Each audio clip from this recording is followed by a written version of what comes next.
And until people in this country and people in this world get it into their heads that the first modern human beings that evolved on this earth were black women. They evolved in sub-Saharan Africa about 280,000 years ago, and every human being on the face of the earth today has the memory of those black women's genetic structure in their genes. Now, we don't want to admit that, but that's the way it is. And as people moved farther and farther from the equator, their bodies produced less and less melanin, so their hair, their skin, and their eyes got lighter. As they moved into the east, they ate a lot of fish and a lot of vegetables, so their skin took on a different tone. I found that out when I was raising little kids. My husband worked in a supermarket. He was the head of the produce department. And they had lots of oranges that they couldn't sell, so he'd bring them home, and I was feeding my kids orange juice like you never saw in your life. They began to have an orange cast to their skin. I thought they had a liver problem. So I took him to the doctor, and she said, "What are you feeding these kids?" I said, "Well, lots of orange juice." She said, "Stop it if you want them to stop being orange."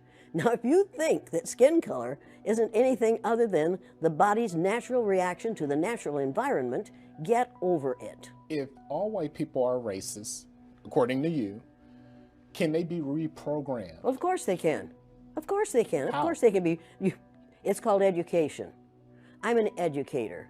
The word educator comes from the root duc dus, which means lead, the prefix e, which means out, the suffix ate, which means the act of, and the suffix or, which means one who does. An educator is one who is engaged in the act of leading people out of ignorance. Now, I know you can change them. The second year I did the blue-eyed, brown-eyed exercise in my classroom, it was filmed by the Canadian Broadcasting Corporation. They gave me a copy of that film. I showed it to my father. My father was about 59 years old at the time. He's been a farmer all his life. He raised six kids, lost one, raised six. Watched that film as a 59-year-old man. When it was over, he stood up, and with tears in his eyes, he took his red handkerchief out of the back pocket of his overalls, his bib overalls, and said, "I wish somebody had taught me that when I was 9 years old." Nobody had dare say to me, "This doesn't work. This is too harsh. This isn't necessary.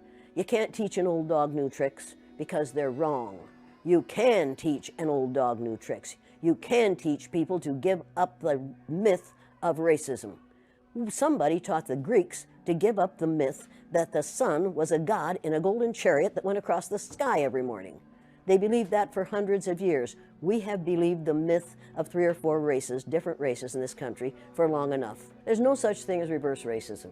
You can only be a racist if you have the power to institutionalize what you're doing to people who are different from you. What we're calling reverse racism is natural reaction to being treated unfairly on the basis of somebody else's ignorance. Now, don't ever let anybody say to you or about anyone around you that people don't like that person because of the color of their skin. That isn't the reason white people don't like people of color. They don't like people of color because they don't understand about skin color. And they don't understand that we all are descendants of somebody who looked like your mother.